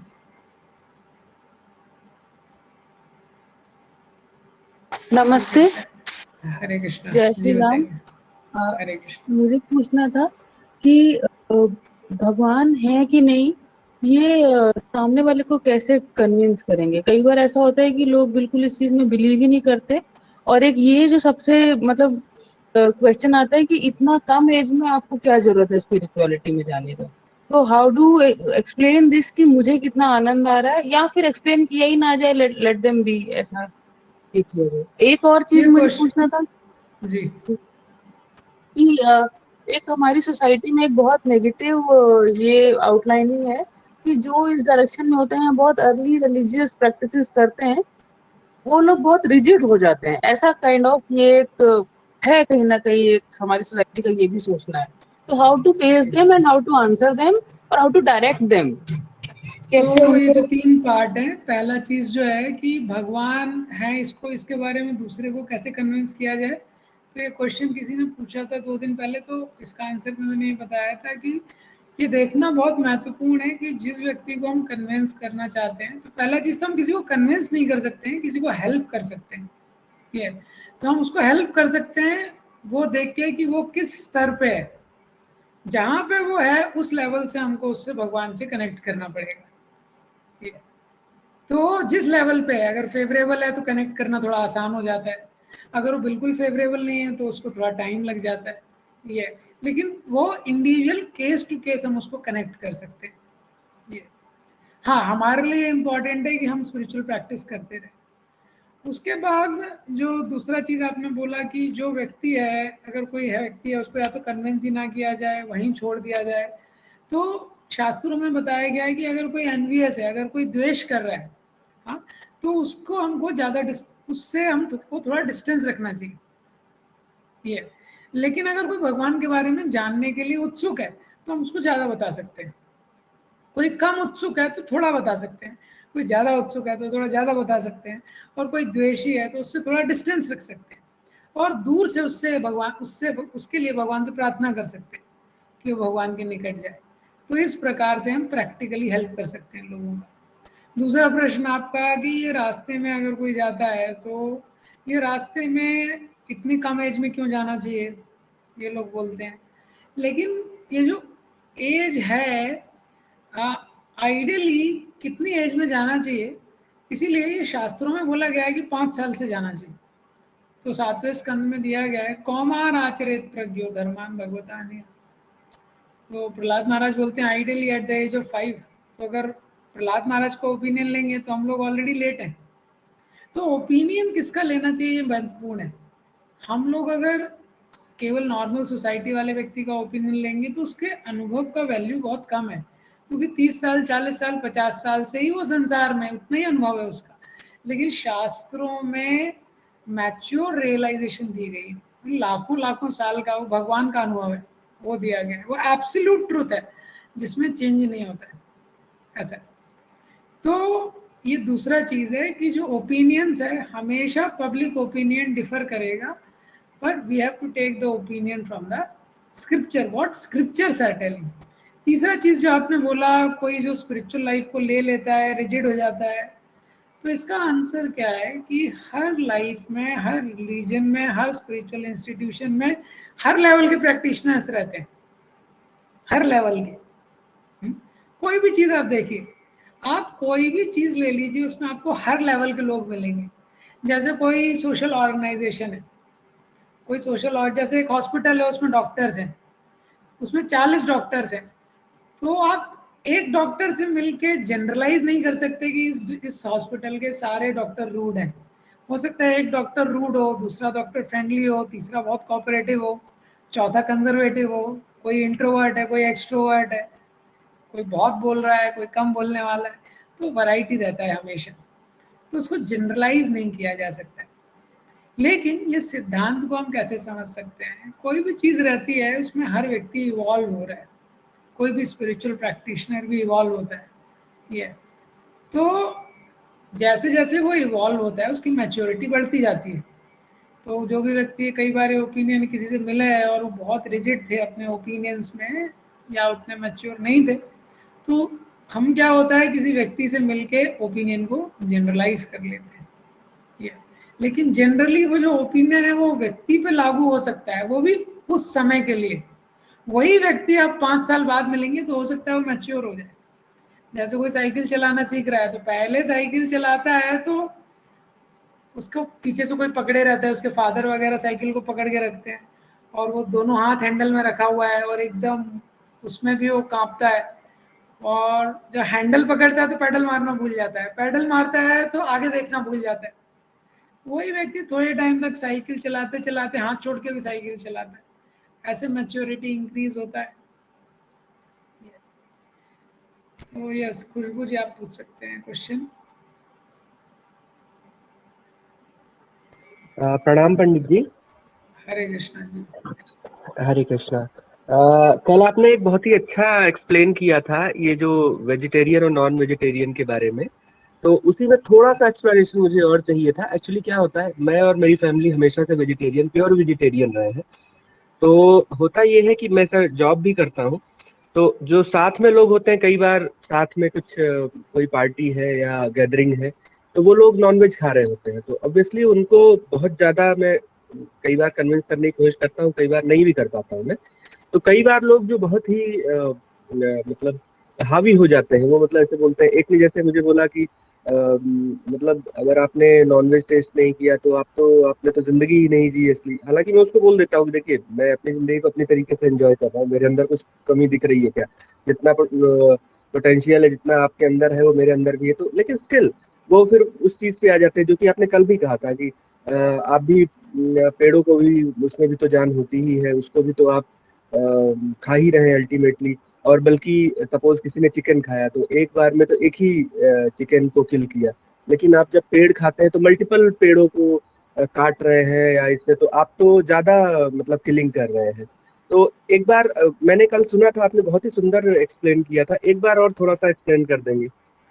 तो ये जो पॉइंट है ज्यादा और कम वाला, ये हम कैसे डिसाइड करेंगे?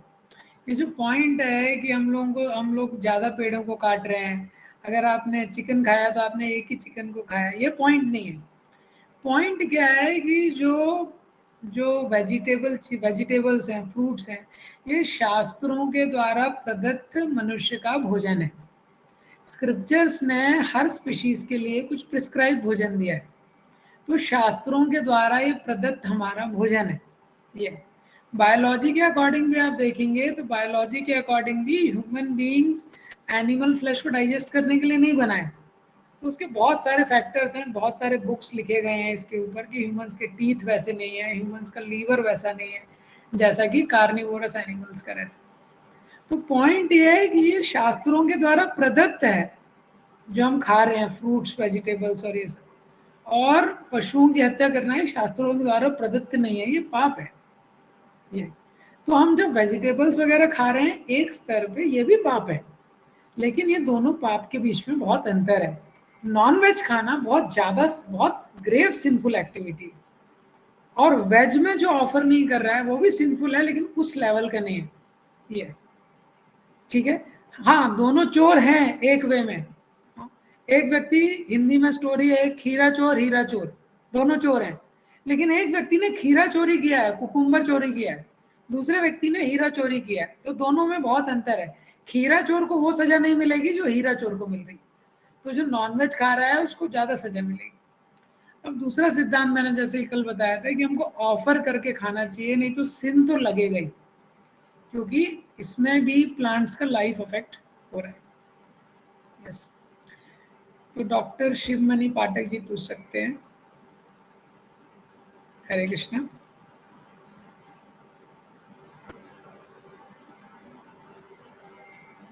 हरे कृष्णा, डॉक्टर शिवमणि। हाँ, जय श्री कृष्ण सर। हाँ हरे कृष्णा, बताइए। हाँ सर, मुझे एक चीज पूछनी थी कि मैं जैसे कभी कभी मैं दिन में क्लास नहीं कर पाता हूँ, तो जो ये दोनों मीटिंग की जो क्लासेस चलती है 7:45 और सुबह 9:15 की है, तो दोनों ही सेम सेशन होता है या फिर डिफरेंट होता है? ये इवनिंग में ही होता है, जो रात में एक सेशन रहता है। इसका आपको कुछ भी मिस होता है, आप व्हाट्सएप ग्रुप में पुटअप कर सकते हैं रिक्वेस्ट, तो वो आपको भेज देंगे लिंक। क्योंकि कभी कभी हम लोग की मीटिंग रहती है तो उस हिसाब से फिर हम अटेंड नहीं कर पाते हैं, यस तो यस, दैट्स इसलिए। All right. हाँ प्राची जी, आप पूछ सकते हैं क्वेश्चन। हरे कृष्ण प्रभु जी। प्रभु यस। जी, मुझे ये पूछना था कि हम जैसे कोई किसी काम को करने की हम प्लानिंग काफी दिन पहले से करते हैं, माइंड में रात को जब सोने से पहले आइस क्लोज करके उसकी इमेजिनरी पिक्चर बनाते हैं कि हाँ वो ठीक जब है। दिन आएगा तो उस दिन ऐसे करेंगे ऐसे करेंगे, लेकिन एक दिन, ठीक उस दिन के एक दिन पहले ही माइंड में एक थॉट आता है कि नहीं, जो हम कल करने वाले हैं वो ठीक नहीं है, क्योंकि फैमिली से परमिशन नहीं मिली हुई है, मम्मी पापा ने ओके। परमिशन नहीं दी है, और हाँ। अगर कोई हमें देखेगा तो क्या बोलेगा। मतलब ऐसा क्यों होता है, जिसकी प्लानिंग हम इतने दिन पहले से कर रहे हैं और हमें खुशी हो रही है कि हाँ वो काम होगा तो हमें खुशी होगी, लेकिन फिर एकदम से माइंड चेंज क्यों हो जाता है? एक्चुअली क्या है, हमारे लेवल पे क्या क्या काम करता है, एक तो इंट्यूशन है जिसको कॉन्साइंस बोलते हैं। तो कॉन्साइंस हमको अंदर से राइट डायरेक्शन देता है। एक है हमारे माइंड की जो प्लानिंग है, जो माइंड क्या है, एंजॉय करना चाहता है, तो पिछले प्लेजरेबल एक्सपीरियंसेस को रिपीट करना चाहता है, तो माइंड उसके अकॉर्डिंग एंजॉय करने का प्लानिंग करता है, इंटेलिजेंस को इन्वॉल्व कर लेता है। लेकिन अंदर से कॉन्साइंस का कभी कभी आवाज आता है, तो कॉन्साइंस क्या है? कोई भी गलत काम हम करते हैं शुरू में हमको अंदर से कॉन्साइंस के लिए, कॉन्साइंस उसको नेगेटिवली, हाँ, कॉन्साइंस उसको मना करता है गलत काम करने के लिए। रिपीटेडली व्यक्ति गलत काम कुछ करते रहता है तो कॉन्साइंस का आवाज क्या है वो कम हो जाता है। ये जैसे कोई व्यक्ति है, कोई बुचर है जिसकी मीट की शॉप है, तो आप देखेंगे कि वो इतना इंसेंसिटिव हो जाता है, वो काटते रहता है देखे बिना। और कोई भी नॉर्मल व्यक्ति है वो बुचर को देख के टेंशन में आ जाएगा, कैसे काट रहा है। वो बुचर जब अपने बच्चे को पहली बार सिखाता है कि ये चाकू कैसे लेना है, चिकन को कैसे काटना है, वो बच्चे के हाथ कांपने लगते हैं। लेकिन काटते काटते काटते कॉन्साइंस की आवाज बंद हो जाती है। ये तो जब तक ये कॉन्साइंस का आवाज हमको कभी कभी आता है, अब हमारे लेवल पे ये डिसाइड करना बहुत मुश्किल है कि माइंड का वॉइस कौन सा है, कॉन्साइंस का वॉइस कौन सा है, ऐसा है। तो जनरली एक सिंपल सा कॉन्सेप्ट ये है कि जहाँ भी कंफ्यूजन है, आइडियली किसी मैच्योर व्यक्ति को कंसल्ट करना एक अच्छा ऑप्शन है। हाँ हिमांशु जी, आप पूछ सकते हैं।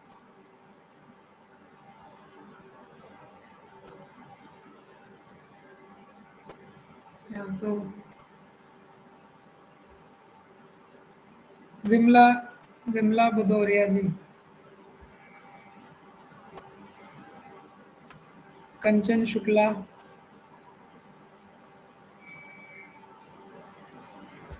शिबी,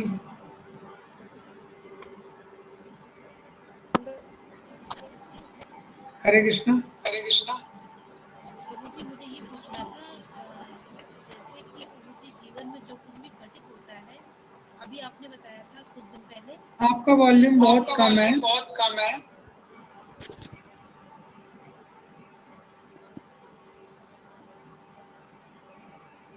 हरे कृष्णा प्रभु जी, आ रही है?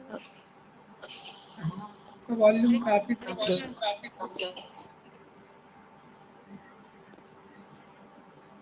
ओके, यस रत्ना जी, गायत्री जी, आप में से कोई पूछना चाहते हैं क्वेश्चन?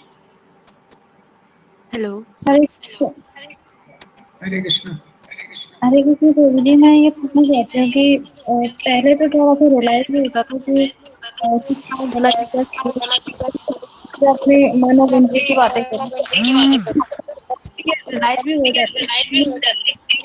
और इसका जो आउटपुट होने वाला है, जैसे आपने वो बताया था, वो एग्जाम्पल देते थे जो के ऊपर लोहे नीचे वो करना था, तो ऐसा हमें कभी कभार मालूम चल जाता है कि नहीं नहीं यहाँ हम ये गलत है और इसका जो आउटपुट होने वाला वो बेकार हो, तब भी हम वो मन और इंद्रिय को कंट्रोल क्यों नहीं कर पाते और हम वहां पे क्यों फंस जाते? तो उस मोमेंट में हमें क्या करना चाहिए? अच्छा, मैंने शायद आपका आधा क्वेश्चन सुना है, but as far as I could understand कि कभी कभी हमको पता चल जाता है कि ये चीज़ सही नहीं है, लेकिन माइंड और सेंसेस उस डायरेक्शन में हमको पुश करते हैं। हाँ, माइंड और यही। सेंसेस को हम लोग कंट्रोल क्यों नहीं कर पाते हैं? क्योंकि माइंड और सेंसेस बहुत स्ट्रांग है। स्क्रिप्चर्स में ऐसा लिखा गया है, सेंसेस की कंपैरिजन किया गया है सरपेंट से। अगर आप जिस रूम में हैं वहाँ पे एक सांप को छोड़ दिया जाए तो क्या हम उसको पकड़ सकते हैं? हाँ, बहुत मुश्किल है। हाँ, बहुत मुश्किल है। सेंसेस को कंट्रोल करने वाला, बोला गया है कि दुनिया को व्यक्ति कंट्रोल कर सकता है, लेकिन जो सेंसेस को कंट्रोल कर ले वो सुपरमैन है। तो सेंसेस को कंट्रोल करना इतना आसान नहीं है, माइंड को कंट्रोल करना तो ऑलमोस्ट इम्पॉसिबल है। लेकिन हमारे लिए गुड न्यूज़ क्या है कि हमको एटलीस्ट पता चल गया है कि हमारा प्रॉब्लम क्या है। कोई भी पेशेंट है, उसका ट्रीटमेंट कब शुरू होता है? सबसे पहले उसको एक्सेप्ट करना चाहिए कि मैं बीमार हूँ। जब तक वो एक्सेप्ट ही नहीं करेगा कि मैं बीमार हूँ तो फिर तो मेडिसिन का कोई पॉइंट ही नहीं है। ये तो दिस इज द पॉइंट कि जब हमको पता चल गया है कि ये हमारी सिचुएशन है, हमारे माइंड और सेंसेस हैं, ये एक्चुअली हमारे कंट्रोल में नहीं है, और करंट लेवल पे हमारे सेंसेस अनकंट्रोल्ड हैं और माइंड भी हमारा एनिमी है। So okay, then the next step is, तो अब द नेक्स्ट स्टेप ये है कि हमको अपने माइंड, इंटेलिजेंस और सेंसेस, इन तीनों को सही डायरेक्शन में अलाइन करना है, तभी लाइफ एक सही डायरेक्शन लेगी। तो वो कैसे कर सकते हैं? तो इंटेलिजेंस को नरिशमेंट चाहिए। इंटेलिजेंस को क्या है, नरिशमेंट चाहिए, जो उसको मिलता है स्क्रिप्चर्स की स्टडी से। इसीलिए स्वाध्याय बोला गया है कि हमको स्क्रिप्चर्स को पढ़ना चाहिए। माइंड के लिए, माइंड को चाहिए राइट कंटेम्पलेशन। अभी माइंड क्या है, गलत चीज़ों के बारे में इमेजिन कर रहा है, सोच रहा है। तो राइट चीज़ों के बारे में जब कंटेम्पलेशन करेंगे, राइट चीज़ों के बारे में जब सोचेंगे, स्मरण करेंगे, तो माइंड को सूटेबल इंगेजमेंट मिलेगा। और सेंसेस को चाहिए रेगुलेशन, मतलब रेगुलेशन, सही direction. Eyes, ears, nose, tongue, for everything we should have a right regulation, क्योंकि सेंस ग्रेटिफिकेशन को जीरो नहीं कर सकते हम लाइफ में। We cannot bring it to zero, we can bring it to some good level, we can bring it to a level, we can regulate it. तो हम we want to eat, हमको कुछ तो खाना पड़ेगा शरीर के लिए, तो प्रसाद को खाते हैं। आंखों के द्वारा कुछ देखना पड़ेगा, तो भगवान का दर्शन करना चाहिए। कानों के द्वारा कुछ सुनना पड़ेगा, कुछ तो म्यूजिक सुनना पड़ेगा, तो स्पिरिचुअली वाइब्रेंट कीर्तन सुन सकते हैं, लेक्चर सुन सकते हैं। तो जितना हम धीरे धीरे सेंसेस को रेगुलेट करते हैं, माइंड के द्वारा सही चीज़ों का चिंतन करते हैं और इंटेलिजेंस को नरिश करते हैं, हमको वो स्ट्रेंथ मिलेगा where we are able to, where we will be in a more better position where senses will not go in wrong direction. Mind का जो ट्रबल है वो भी धीरे धीरे कम होते जाएगा। ऐसा है वो, दैट्स हाउ इट हैपन्स। इस तरीके से वो किसी भी एक स्पिरिचुअल प्रैक्टिशनर की लाइफ में होता है। यस, तो how to understand that it is good desire? Good desire means it takes us towards Krishna. That is good desire. Good desire मतलब it will help us to elevate. हमारा consciousness positive direction में जाएगा. So good desire means the end result will be the satisfaction. Good desire will have good end result. Like that. So whatever helps us. Yes, Shivi जी आप पूछ सकते हैं question.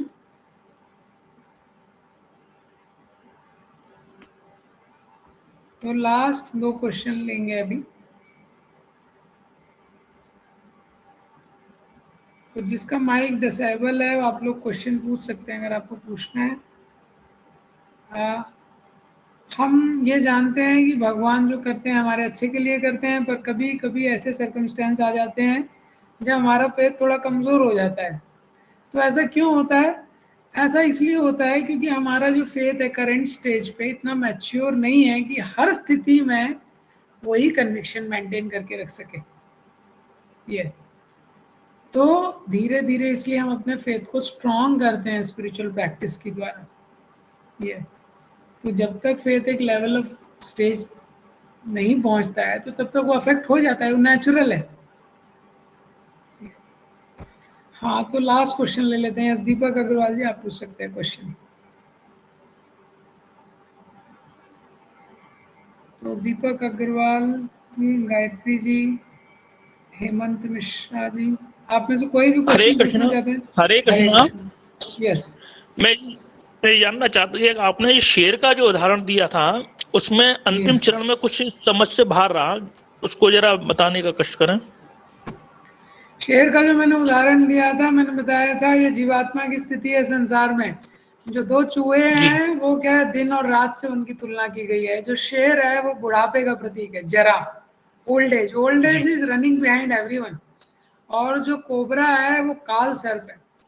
तो जीवन के साथ जैसे ही व्यक्ति जन्म लेता है मृत्यु शुरू हो जाती है, और जिसको हम मृत्यु बोलते हैं वो फाइनल स्ट्रोक है। That is a final stroke.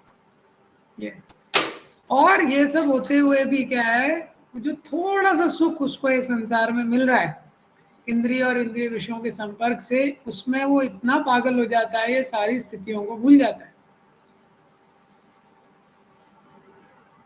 Hare Krishna. Hare Krishna.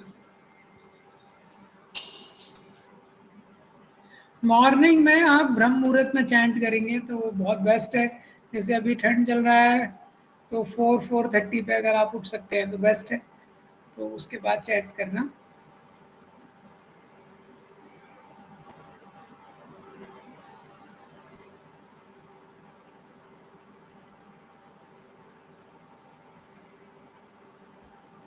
I think काफ़ी सारे क्वेश्चन आंसर हो गए हैं जिसके हैं। और कोई है आप लिख सकते हैं क्वेश्चन, अपने क्वेश्चन आप उसमें डाल सकते हैं। बिना नहाए भी कोई, आप किसी ने जैसे क्वेश्चन पूछा है कि हम लोग चैंटिंग कर सकते हैं क्या? बिना नहाए भी आप चैंटिंग कर सकते हैं एक वे में, लेकिन मुंह हाथ धो के, हाथ पाँव धो के। बेसिकली क्या है, हम जिस गुण में रहते हैं, तो जब सोते हैं तो इग्नोरेंस में रहते हैं, तो इग्नोरेंस में अगर जब करने की कोशिश करेंगे तो नींद आ जाएगी वापस से। तो इसलिए पहले गुडनेस में आना ज़रूरी है। तो गुडनेस में आने के लिए हाथ मुंह धो के, तो क्लीनलीनेस गुडनेस का लक्षण है, तो गुडनेस में आके वो चीज़ संभव हो पाएगी। तो ठीक है, बहुत बहुत धन्यवाद आप सब लोगों का। तो हम लोग नेक्स्ट सेशन में डिस्कस करेंगे माइंड के